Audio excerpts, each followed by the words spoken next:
So it is such a pleasure to be here today and here at the university, and I want to just, am I echoing? Is it echoing? Yeah? Okay. That's strange to me. Okay. I am really pleased to be here this morning, and I especially want to thank Dr. Stone for inviting me. It was over a year ago that she called me and said, would you be willing to do this? And I said, absolutely, because Dr. Stone and I go back nearly 20 years as we were both students at the School of Public Policy at Duke University. And Dr. Stone was one of our role models in our class because she was able to get all of her work done very quickly. And she was taking a sabbatical from the veterinary school at State. What a fine university this is, and I've read a lot about the Symposium, and I'm just really looking forward this morning to telling you about my story. I am the founder of the Global Fund for Children, and I'll go back a long ways and tell you a little bit about my story and how I founded the organization and why I founded it, and then go a little bit into how I developed the organization and what we actually do. My parents are originally from India. My parents came to the United States in the early 60s to get their graduate degrees, my dad in electrical engineering, and we settled in eastern North Carolina. I grew up there for all my growing up years, and I was one of those typical kids, Asian kids, as I would say, that I was going to make my parents very happy and become a doctor. And I went on to Bryn Mawr College and majored in neuroscience. So my background is very grounded in the sciences, and that's why I love what I'm doing here today. But after college, I was really very fortunate to get a fellowship, a Rotary International Graduate Fellowship that allowed me to travel to South and Southeast Asia. And I had wonderful professors who said to me, Maya, if you really want to understand people and understand their aspirations, get a backpack and start traveling for a year. And that's what I did. I traveled from Thailand to Pakistan, and I started seeing what I say homegrown innovations in people's own backyards. People making great change with little resources, but making positive change in their communities. And there was one particular moment that I say I had my moment of obligation. I was in India, where my parents are originally from, and I don't know how many of you have been to India, but if you've been to the train platform, the train stations, they're very chaotic places. And among this chaos, it was on a March day in 1990, and I got off the train in a city called Bhubaneswar in the northeastern part of India. And I got off at this train station, and it was really busy. There were people milling about. But among this chaos, I saw 50 children sitting in a circle, learning how to read and write. And there was a teacher in the middle teaching these children with flashcards. And I was mesmerized by what was going on. These kids were obviously really intent on learning. They were sitting very, very quietly. There was an incredible teacher in the middle teaching the children with flashcards. And I speak the language, I speak Hindi, and I asked her, I said, what's going on here? And she said, these children live in and around the train platforms. They work, they play, they eat, they beg, they sleep, but they don't go to school. And she basically said that a teacher in the city each day came by the train platform and was puzzled as to how to get these kids to school. And she came up with the idea, why don't I bring the school to the train platform? And she brought, as she said, a basket of magic one day with slates and chalk and puppets, and one child appeared, and then two, and then four, and then eight, and all of a sudden she had a train platform school. And I asked the teacher, I said, what does it cost to run one of these schools? And there's a trained platform school here. And that's the teacher, actually, who still teaches at that trained platform school, and it's the one I met. She told me that it cost in US dollars at that time $400 a year to educate 40 kids with 2 teachers and a hot meal every day. On Saturdays, they would come and get a hot bath.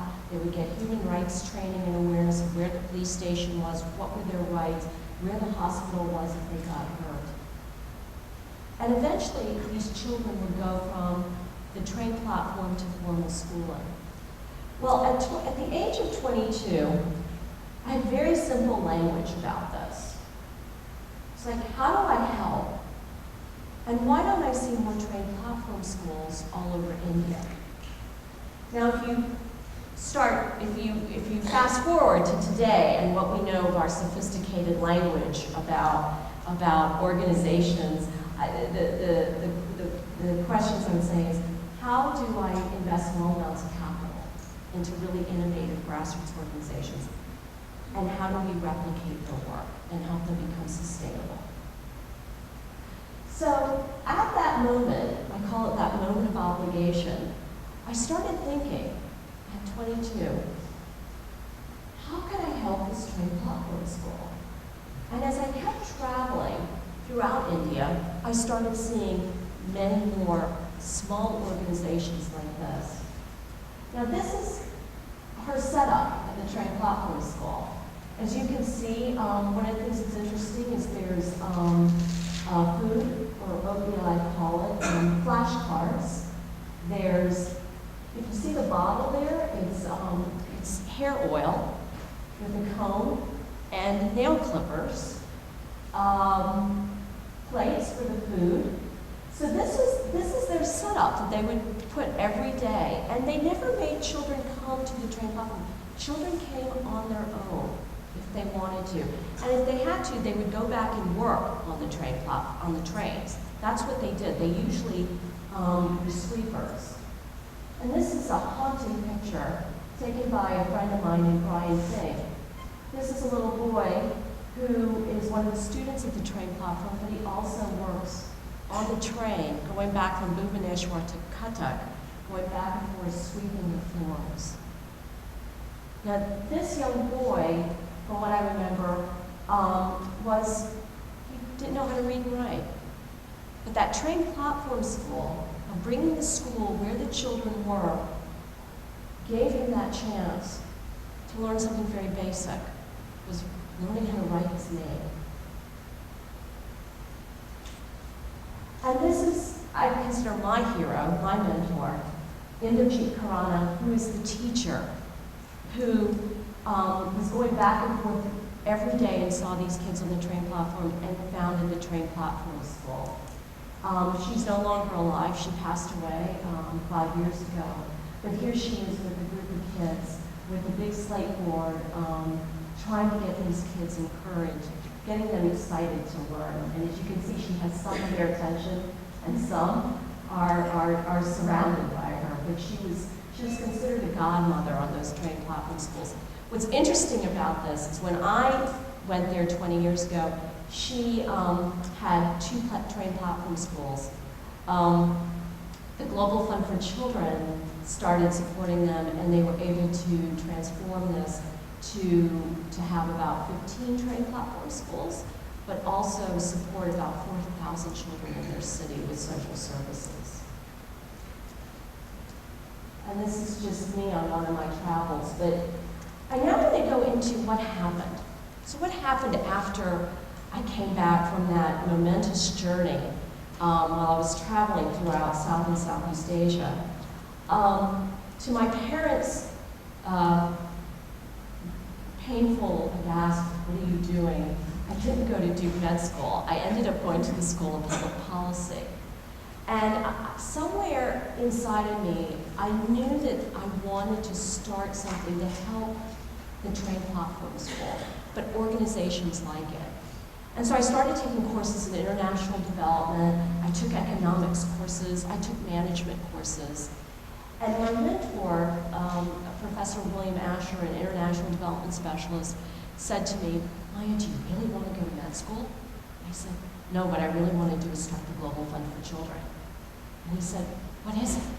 Tell me about it. I said, well, what I want to do is put small amounts of money into really innovative grassroots organizations serving the most vulnerable children and youth. And I want to start a children's book publishing venture that will teach children in the United States but throughout the world about the interconnectedness that all children share. And as any professor goes, he was very serious and he asked me some very hard questions.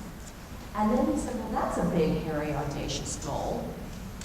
But Duke will give you a desk, a chair, and a telephone to start the organization. We'll incubate you. But you have to go out and raise some money. And so I went to a group founded by a venture capital group called General Atlantic that funds social entrepreneurs throughout the world. And I had 4 venture capitalists that interviewed me for an hour and a half. And they asked me really hard questions about my business model. All I had was 4 pages of paper. I walked in and I told them about this idea. And I literally walked out an hour and a half later thinking they were incredibly mean to me. And I still think they were incredibly mean to me. But a day later, Dave Hodgson, the managing director of General Atlantic, called me and said, we are pleased to give you $100,000 to start the organization. Go to it. And to this day, I still believe they invested in me because of my hallucinogenic optimism. And I do think you do need some of that when you're trying to solve some of these incredibly intractable, wicked problems, as you said. So I got that first $25,000, and I opened it. I was at Duke. I bought my first small computer. I started traveling throughout the world, visiting a lot of these projects. I also started working on my first children's book, Children from Australia to Zimbabwe. And the vision was, I really thought by publishing children's books, I would make millions of dollars. And I would put all of those millions into these projects around the world. And lo and behold, I found out that the publishing industry is really, really hard, and you don't make a lot of money unless you're Harry Potter. And we never got to that. Never ever been able to reach J.K. Rowling's status. But what ended up happening is with our first book, we ended up making a small amount of money, and we distributed those first amount of money, $5,000. That first check we got from a local distributor selling our book, we gave it to the trained popcorn schools, and we gave it to the Thai AIDS Youth Prevention Project in northern Thailand. But something else happened. A lot of people philanthropists started seeing the work we were doing, the type of projects we wanted to support, and they're like, we can't do what you do. We don't have the business methodology that you created of how you source these small groups. And so we were able to raise quite a bit of support that allowed us to provide capital to these groups. So now I just want to take us on what's going on with children throughout the world and some of the groups we've supported in the developing world, and then I'll come back to finishing up the story about the Global Fund for Children. So who are these children that I'm talking about, those trained platform kids? These are children who I call them veiled, they're invisible, they're ghosts, they're children of the last mile. That's how I describe them when I see them and when I travel throughout the world. Who are they? There are 218 million child laborers globally. There's 100 million street children. There's 1.2 million children that are trafficked annually. There's 18 million children who are refugees globally. There are 20 million children who are internally displaced, meaning they have to leave where they're living at home and go to another part of their country. There are 150 million children who have disabilities. There are 13 million who are AIDS orphans. And there are 200 million idle youth throughout the world who have no economic opportunities, who are thinking about, what do I do tomorrow? So who are excluded?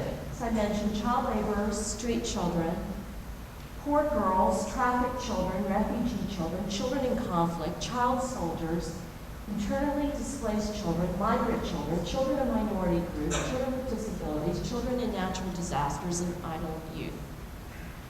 And you know, when you look at this list and you look at those numbers, you go, wow, that's 500 million children and youth globally who are invisible. Okay, that's a very conservative estimate, because if you were to add all those numbers, and there's a lot of double, triple, quadruple counting in those, but the conservative number is that 500 million children live in extreme poverty. Wow, when I look at that number, I want to go, it feels overwhelming to me. It feels overwhelming to a lot of people. Like, what can I even do to make even a small impact to that number? And this is where I tend to, you know, from here, I go like, because it is local entrepreneurs on the ground in their own communities that are creating change for the children of the last mile. And I want to actually tell you about some of those organizations. But before I do that, I forgot about this slide. Why should we even care? Why should we care? And I say that there are three reasons. One is we have a moral obligation. Second is that there are huge economic returns. When you invest in our young, the economic outputs can be quite big. And last, it's about human security. We want to live in a safe and peaceful world. And so, I believe in the solution of grassroots solutions. I think of people on the ground who are indigenous entrepreneurs, social entrepreneurs, who are creating change in their own communities and using local resources at local costs. So not using the import model, but really thinking about how do you use what's within your community or in your country. So the disruption that's going on in international development these days is that institutional failures lead to ingenuity and change. And that's what we're seeing throughout the world with these organizations, that they are social disruptors. And they are about starting their organizations, they're about scaling them, trying to reach as many people and children as possible, and they're about sustaining that work. So let's take one example. This is in Afghanistan. And in the mid-1990s, I was introduced to a woman named Dr. Sakina Kubi. She was living in Peshawar, Pakistan. She's an Afghan woman. And she was going across the border from Peshawar to Kabul to teach women and teachers how to teach girls secretly. In the 1990s, education for girls was illegal under the Taliban. If you were caught, you would be stoned to death. Dr. Kubi was going across the border to teach these women and teachers of how to teach girls secretly, but things like how do you leave the home by not showing any attention. So you know when you get out of class, you all go out of class together? Well, how do you go at 1 o'clock and 1:15 and 1:30 without showing the people on the outside of what's going on? She came to the Global Fund for Children. She said, Maya, I need $5,000 to educate 600 girls in Kabul and Jalalabad secretly. And we decided to take a risk. She was a very small organization, $20,000 US. And she was able to do that. And then September 11th happened. And I remember calling her the day after September 11th, and I said, what can we do to help you? And she said, I can't believe you're even calling me. I said, no, it's even more important that we help. And she said, what I need to do is we need to educate our boys. Our boys are on the street. They're being pulled into schools that aren't teaching them sciences and humanities and the arts and things that I think are important. And so we started giving money for supporting her for schools for boys. If you fast forward Dr. Akubi's work with Afghan Institute funding, she now serves and educates and provides health care to 450,000 children and women in Afghanistan. She is a private NGO. She takes no government support. And she does this all with about a $1.8 million budget in Afghanistan. Small amounts of money directed really well into the hands of local people can do incredible change. And Dr. Akubi is one of those heroes, I think, in this world. So let's go to Thailand. And this is on the border of Thailand and Myanmar, Burma. I tend to call it Burma, but it's Myanmar. And this is a refugee camp on the border of Thailand and Myanmar. And this is because these refugee camps have been created because of the conflicts that have been going on in Myanmar, and there's a large refugee population on the border. This group is called WEAVE. And WEAVE has been working with women and children for the last 15 years on the border, providing education, economic empowerment to women, and they're really well known for early childhood education. And that's something the Global Fund for Children started to support for them. And they've educated over 20,000 children in the refugee camps. And this is just one of the little boys. It's good that he's washing his face and getting clean. But this is one of the classrooms. And of course, they're mostly ethnic minorities coming from Myanmar into the refugee camps. And here's another girl who's at, and they learn their local language, they learn Thai, and they learn English. So think about that. They're learning multiple languages, which is something we don't even, in our country, we're not even taught to learn multiple languages, but they speak multiple languages.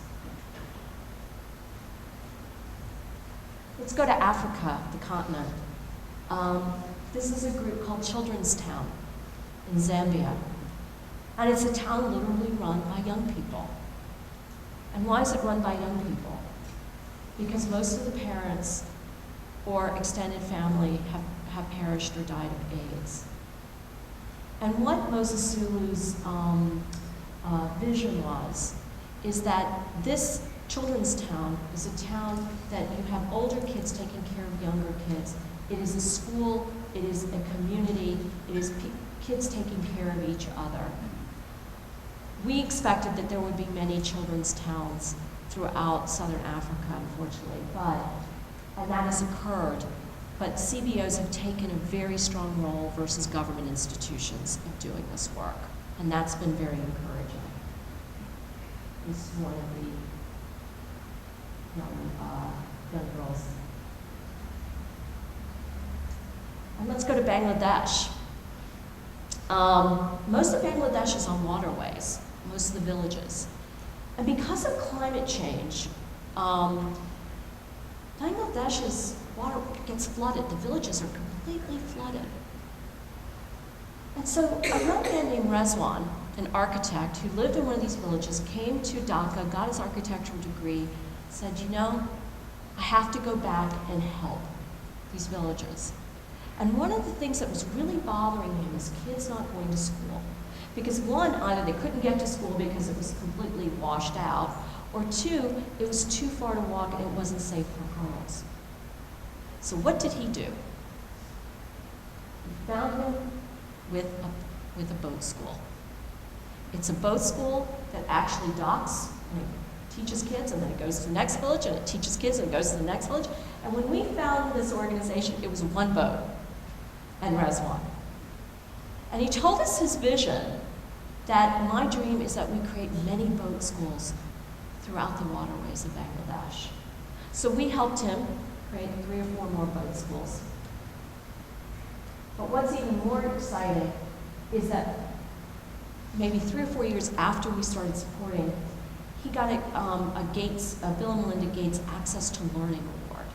He received $1 million to create 100 boat schools and to actually teach other communities throughout the world that if you live on waterways and your kids aren't going to school, this may be an option.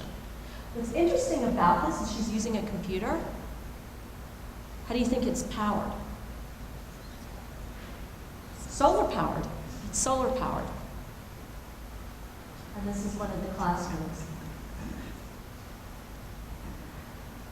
And let's go back to the continent of Africa, to Uganda. A guy named Jackson Kaguri, who started Nyaka AIDS, Nyaka School for AIDS orphans. What's extraordinary here is the work that grandmothers do in this. Stephen Lewis, I don't know if you've heard of him. Stephen is a great advocate for children and the AIDS pandemic in Africa. But what he's done is he's made grandmothers a really important priority. And Nyaka School does that. All these children you see are being taken care of by grandmothers. Some grandmothers are taking care of 5, 6, 7, 8 kids at a time. So Nyaka's doing something quite extraordinary in trying to support the grandmothers as well as educating the kids. And that's something that's incredibly vital. And they're really known for their purple uniforms, which I just love. Let's go to Cambodia. Many, many poor children and their families support themselves by working as waste pickers. They work on the garbage dumps and pick waste and are able to recycle them and sell them at a nominal fee. It is dangerous work. It is, I think, probably, I frankly feel no child should ever be doing this, or family, but it is a livelihood. And what a group in Cambodia, Phnom Penh, a group called Kasara, has done is, they are going to bring the school, they're going to bring health workers to these garbage dumps and educate these kids. Not going to take them away, but they're going to slowly start getting them away from it. And as you can see, here's a mobile outreach bus that comes to each of these sites and provides that training. And here's a young boy using what? Gloves. If you're going to pick needles and garbage and all that, use gloves. And we'll give you those gloves.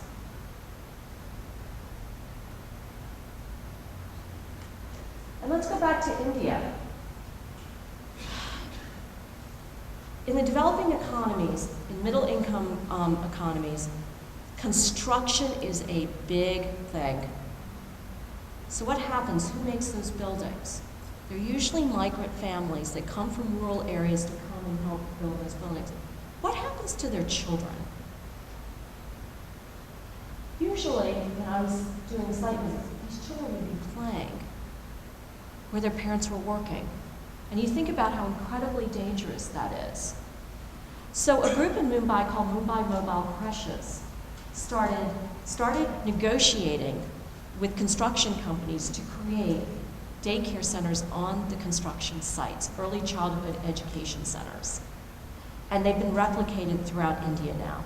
Like, if you don't have one of those, you're kind of looked down upon, which is great. And these are just one of the kids. And they get a hot meal.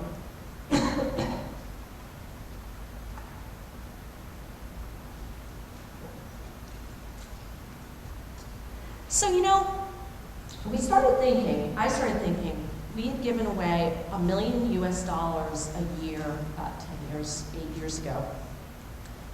And I started thinking, so what? How do you know that you're making an impact? And most people, when they think about evaluation, they think of outputs. We wanted to know what outcomes. Sorry, I've got a tickle in my throat.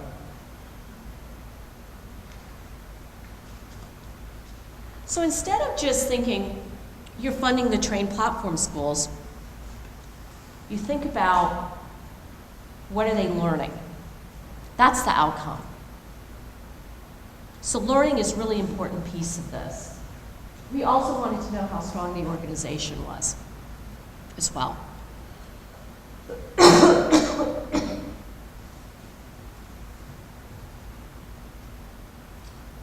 So these are the connectors that we see throughout the world. School, families. I'm sorry, I've got the stick in it here.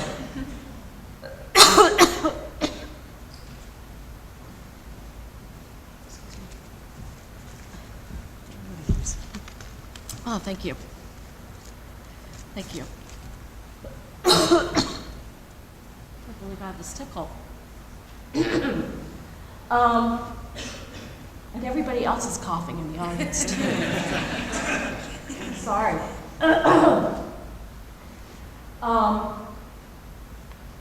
Let me go back to where I was. So you look at all these things. When I went throughout my travels, I started seeing these connections. That all children want their moms and their dads. They have families. It's what binds us together in this world. Pets are really important throughout the world. Religion plays a really important part of children's lives. Every kid I met, whether poor or rich, has great spirit and resilience. Play. Every kid figures out a way to play with whatever they've got, even if it's a piece of cabbage and they're using it as a soccer ball, right, as a football. The arts is a really important piece. Music is a great connector. And most of all, love. I mean, I hate to be, around that, but love is a really important binding piece. And so I started thinking on those travels, if you go back when I was 20 years ago, I started thinking, how can I put the images that I saw, and how do I make connectors with those words?